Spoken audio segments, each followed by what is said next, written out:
டைட்டிலே பார்த்திருப்பீங்க, the main culprit ரஹானேவா இந்த CSK இந்த மேட்ச் ஜிடியோட தோத்ததுக்குன்னு. இதுக்கு முன்னாடி ஒரு வீடியோ போட்டிருந்தேன். காம்பினேஷன் ஆஃப் ஆல் ரித்துஸ் கேப்டன்ஷிப்பா இருக்கட்டும், இல்ல இந்த வே வந்து பாத்தீங்கன்னா சிஎஸ்கே போலர்ஸ் போட்டது, ஃபீல்டிங் பண்ணது. பட் ரஹானேவோட பெர்ஃபார்மன்ஸை பத்தி கிளியரா நான் சொல்லி ஆகணுங்க இந்த பர்டிகுலர் வீடியோல. அதாவது இந்த சீசன் ஃபுல்லாவே ஒரு ஃபெயிலியர் தான். ஏதோ ஒரு மேட்ச்ல 40 அடிச்சாரு. பட் ஸ்டில் அவரோட இன்டென்ட் ஒரு மிகப்பெரிய கேள்விக்குறியா தான் இருக்கு என்டையர் சீசன்ல.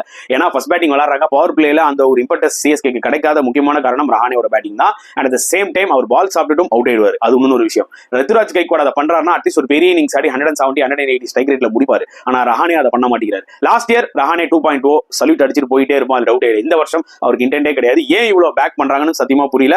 எஸ்பெஷலி ஒரு 232 டார்கெட் அடிக்கிறார். ஃபர்ஸ்ட் பேட்டிங் ஆடும்போது நீங்க முக்க போறா ஓகே, 232 டார்கெட்ல உங்களுக்கு எவ்வளவு இன்டென்ட் இருக்கணும். ஆனா அவர் ஃபர்ஸ்ட் பால் வெல்லிஃப்ட் விடுறாரு. அதுக்கப்புறமா அவர் அவுட் ஆறவருக்கும் விளையாட எல்லா பாலுமே வந்து பாத்தீங்கன்னா டிஃபென்ஸ் தான் விளையாடிட்டு இருந்தாரு. அவுட் ஆன பாலும் தொசுகனா செஞ்சாரு. நிஜமாவே ஒரு ரன் அவுட்டுக்கும் அவர் தான் காரணம். Disasters actually for CSK Rahane விளையாடுறது. இது என்னோட ஒரு கருத்து.